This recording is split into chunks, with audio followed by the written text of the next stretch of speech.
East India company আহি ভাৰতৰ চুৰাট বন্দৰত উপস্থিত হয়। তেতিয়াৰ পৰা তেওঁলোকে ভাৰতত ব্যৱসায় কৰিবলৈ আৰম্ভ কৰে আৰু ব্যৱসায়ৰ লগে লগে তেওঁলোকৰ প্ৰতিপত্তি বৃদ্ধি কৰিবলৈ তেওঁলোকে ঠাই দখল কৰিবলৈ আৰম্ভ কৰে। ঠায়ে ঠায়ে যুদ্ধ বিগ্ৰহ হয়। এনে বুৰঞ্জীৰ ছাত্ৰসকলে জানে Anglo Mysore war, Anglo Maratha war, Anglo Sikh वार।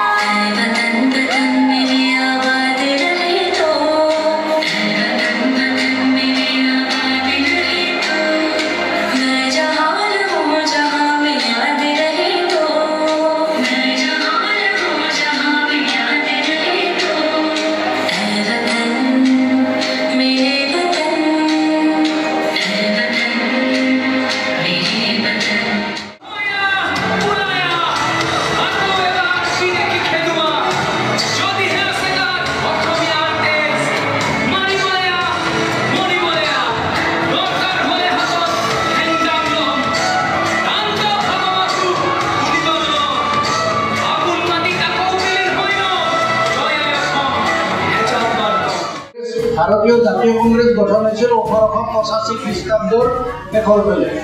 কিন্তু তাৰ বহু আগৰ পৰাই যিবিলাক ঘটনা পৰিঘটনা ইষ্ট ইণ্ডিয়া কোম্পানীৰ লগত যুদ্ধ বিগ্ৰহ, ইষ্ট ইণ্ডিয়া কোম্পানীৰ মানে শাসন ক্ষমতা দেৱৰ অঞ্চল বিশেষ সেইবিলাক স্বাধীনতা আন্দোলনৰে অংশ। অথচ তেতিয়া সমগ্ৰ ভাৰতবৰ্ষ ঐক্যবদ্ধ হোৱা নাছিল।